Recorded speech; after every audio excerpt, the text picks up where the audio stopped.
Essa semana eu gravei um vídeo sobre o porquê que eu não gosto do Natal. E eu me surpreendi, que eu achei que era mais um desabafo sobre o que eu sinto nessa época do ano. Eu me surpreendi com a quantidade de comentários e das pessoas falando sobre isso, dando aqui o seu relato, o seu sentimento, o seu apoio. E eu vi que tem muitas pessoas que passam pelo mesmo que eu passo. Apesar que eu também recebi muitas críticas, principalmente mandando eu procurar um psicólogo, um terapeuta, ajuda psicológica, que eu não estava bem. Quer dizer que eu não estava, não, que eu não estou bem da cabeça e por aí vai. Mas com tanta repercussão desse vídeo, eu fui procurar saber mais e entender o que acontece nessa época do ano com a gente.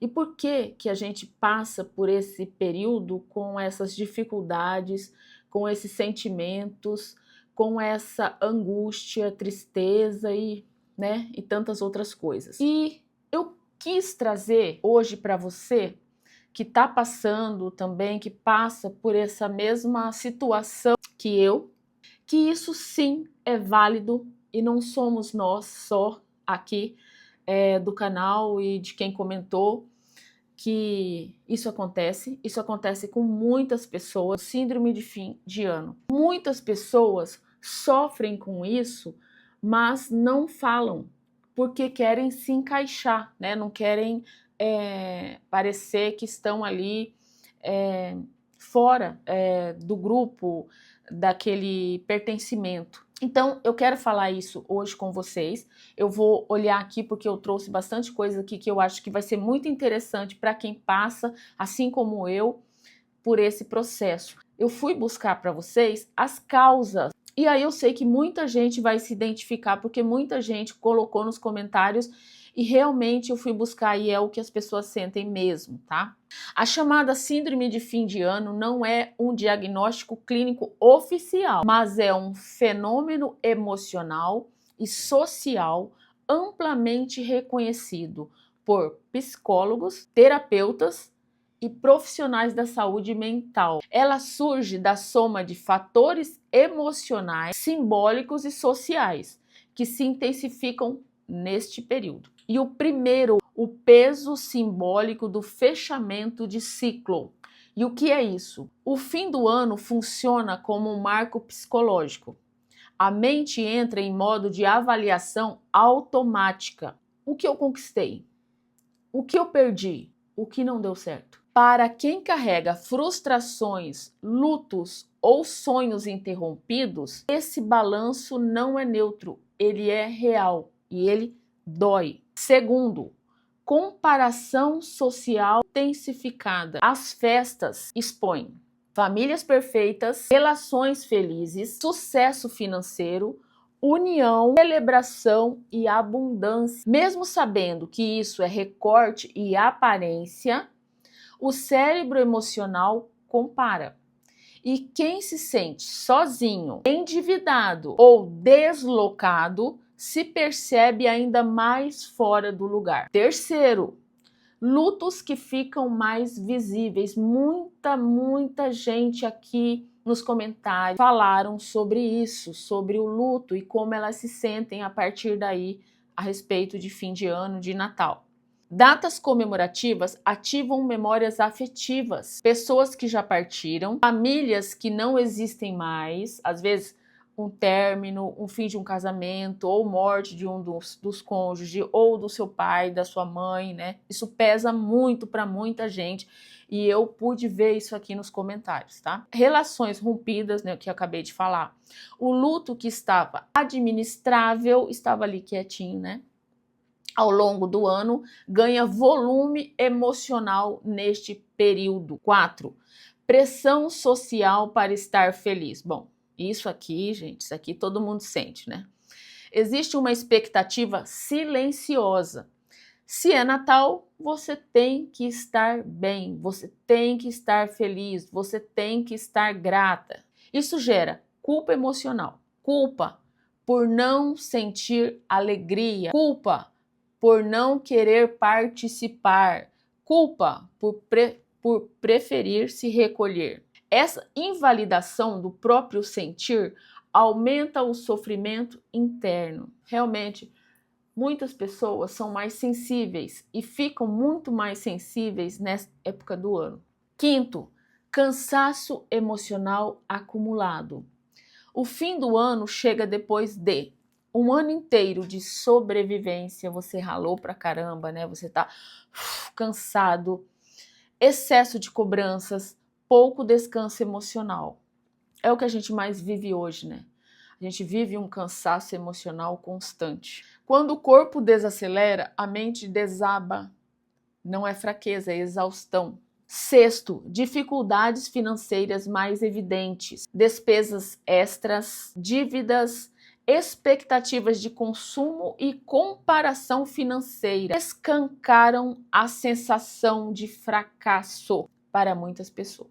Você já pensou que a gente simplesmente teria que ter 3 salários daquilo que a gente ganha para cumprir todas as expectativas desse fim de ano?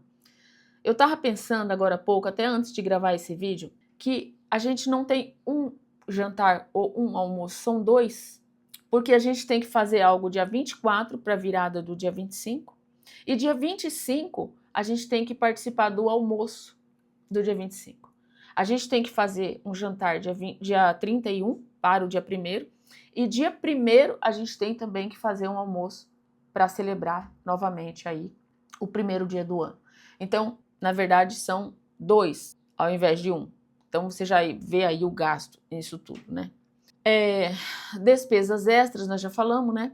O sentimento não é só falta de dinheiro, mas falta de segurança, falta de perspectiva e falta de controle. A gente já passou o ano todo aí ralando, sem dinheiro, e chega agora, no fim do ano, as despesas dobram, triplicam, e o nosso dinheiro da maioria das pessoas, tá, gente? Eu não tô falando aqui para quem tem muito dinheiro, que isso não faz diferença, mas a maioria dos brasileiros não é isso que acontece. Faz falta sim, você tem que fazer praticamente 2 compras do mês, porque normalmente não, né?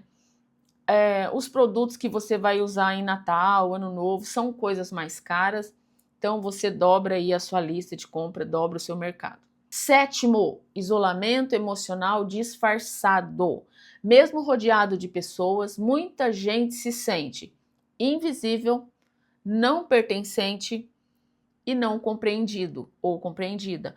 O contraste entre todo mundo junto e eu me sinto só aprofundam a angústia. Mesmo você estando numa casa lotada ou numa festa lotada, uma confraternização ali com 20, 30 pessoas, ou com 10, que seja, mas você se sente ali deslocado, não sente ali que aquilo está te fazendo ali um bem, muito pelo contrário, você vai sair mais pesado, mais cansado emocionalmente, fisicamente, né?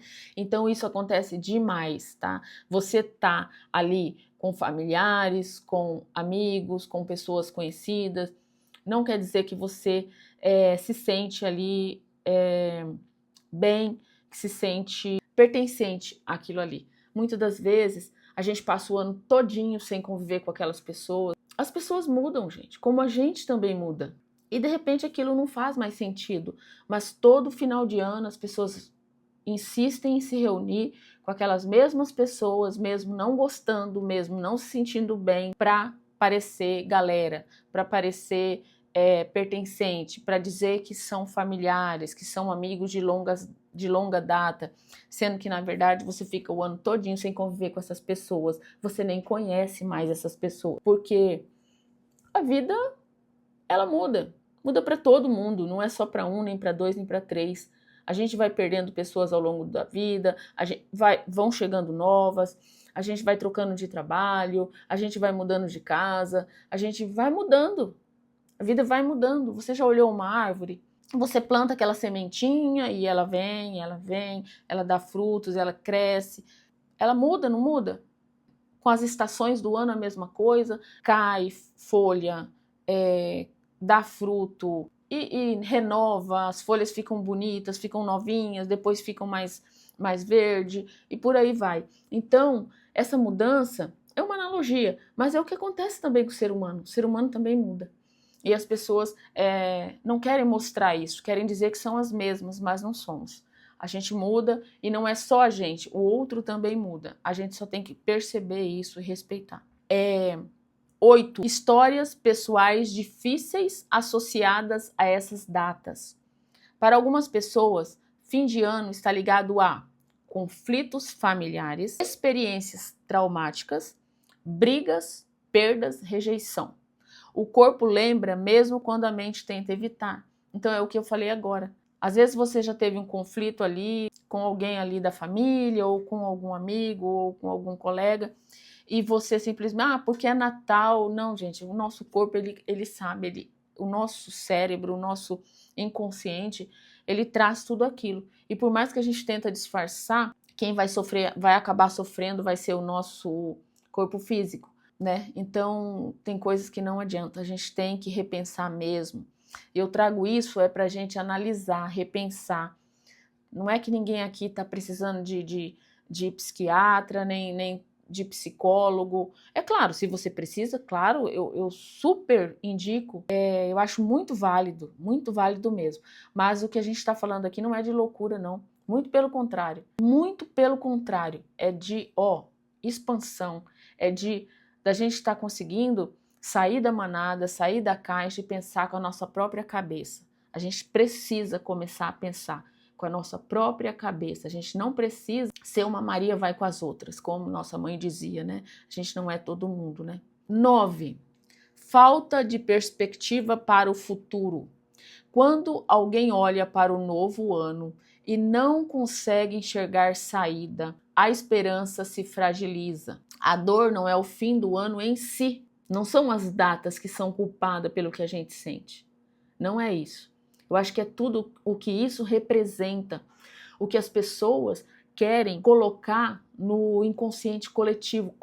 Querem não, já colocou, né? Tem muita gente que não consegue nem pensar fora disso. A dor não é o fim do ano em si, é a sensação de que nada vai mudar. Então a sua vida continua a mesma, você fez um monte de planos no final do ano passado e esse ano você não conseguiu cumprir quase nada, ou talvez nada. E aí você fala, poxa, de novo, não fiz nada. Não, mas agora, no ano que vem, tudo vai melhorar. E é um ciclo, né, que se repete. 10º, quando a dor ultrapassa o limite emocional. Em alguns casos, a soma de solidão profunda, luto não elaborado, desamparo emocional e falta de apoio faz com que a pessoa não veja alternativas para aliviar a dor. Isso não é desejo de morrer, mas desejo de cessar o sofrimento. Então, a gente vê que acontecem muitas coisas ruins nessa data, porque essa angústia acumulada, porque às vezes a pessoa não tem um ou dois desses 10 aqui que a gente falou, ela tem vários, e aí ela acaba fazendo uma loucura aí.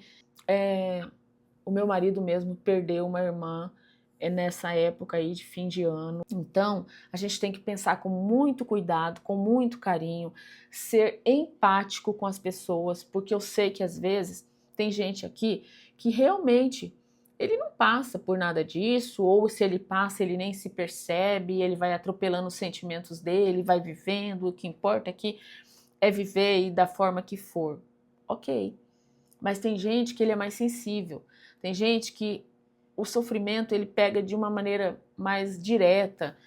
Então, a gente também tem que ser empático com essas pessoas. Não é porque você ama enfeitar sua casa, ama encher sua casa de gente que às vezes você nem conhece, ou às vezes você é aquela pessoa que encontrou o equilíbrio ali, consegue ter sua ceia de Natal, o seu momento ali, né, com a sua família, com Deus, com tudo que aquilo representa, maravilha. Mas muitas pessoas não são assim. Muitas pessoas não conseguiram ou não conseguem, ou já tiveram isso ao longo da vida e não tem mais. Isso causa muito sofrimento. Então, a gente precisa também ser empático com essas pessoas e tentar entender, por mais difícil que seja para você aí, tá? não é um momento de a gente ter que contratar 200 psiquiatras, tá todo mundo doido aqui, não é isso. Mas as pessoas estão tendo coragem aqui de vir aqui no vídeo expor a sua dor, o seu sofrimento. Então a gente tem que ter no mínimo uma empatia com isso. O que quase ninguém fala, nem todo mundo ama o Natal, nem todo mundo ama a gente, tá tudo bem. Nem todo mundo vive esse período com leveza. Sentir tristeza nessa época não é ingratidão, nem fraqueza, nem falta de fé, é humano. A gente fica pensando, né? Fica analisando a nossa vida, as coisas que acontecem nessa época do ano. Isso causa angústia, causa tristeza, mas é um momento. Não quer dizer que nós somos todos aqui dos comentários pessoas depressivas, pessoas ansiosas, pessoas anormais. Muito pelo contrário. Eu acredito que quando a gente consegue falar, quando a gente consegue expor isso para o mundo, só da gente falar, eu acho que já ajuda muito a gente entender o que a gente sente. Porque chega da gente ficar trancando o que a gente sente, amarrando, sabe? Colocando cadeado para que o outro não se incomode com a gente. Porque eu vi aqui nos comentários que tiveram muitas pessoas que se incomodaram porque o outro está dizendo que não gosta. E eu trago aqui uma reflexão bem profunda que não é sobre religião, não é sobre se Jesus nasceu no dia 25, se Jesus não nasceu no dia 25, se é da igreja católica ou evangélica ou espírita. Não é isso. É sobre esse sentimento coletivo que existe nessa época do ano, essa grande névoa que percorre, sabe, tudo e que quer que a gente esteja bem, feliz e animado e gastando tudo que tem e o que não tem, só para pertencer. Então, só das pessoas já virem aqui e falarem, exporem o seu sentimento, eu acredito que nós já demos um passo enorme. Vamos sim, vamos pensar, vamos analisar e vamos ver se realmente, se agora no outro ano, eu quero vir aqui fazer um vídeo novamente mais diferente, né? Que a gente tenha conseguido aí analisar se a gente precisa buscar ajuda para finalizar um luto, se a gente precisa buscar ajuda para se melhorar quanto pessoa, para realizar realmente, cumprir ali com aquelas metas que eu queria falar. Vamos colocar metas reais para ser cumprida, não vamos colocar coisas que a gente não vai conseguir cumprir, vai só se frustrar, tá bom? É isso, é mais uma reflexão e realmente, gente, nós estamos juntas, estamos juntos, que eu vi que muitos homens também se sentem assim, e para o homem eu acho que isso é uma coisa até muito mais difícil de falar. É isso, se você veio aqui comentar, eu agradeço demais. Um Feliz Natal para vocês também, por que não? Né, que a gente, do nosso jeitinho, da forma que a gente encontrar, de se sentir bem, a gente traz para a nossa vida, tá bom? Um beijo no coração de cada um de vocês e até o próximo vídeo.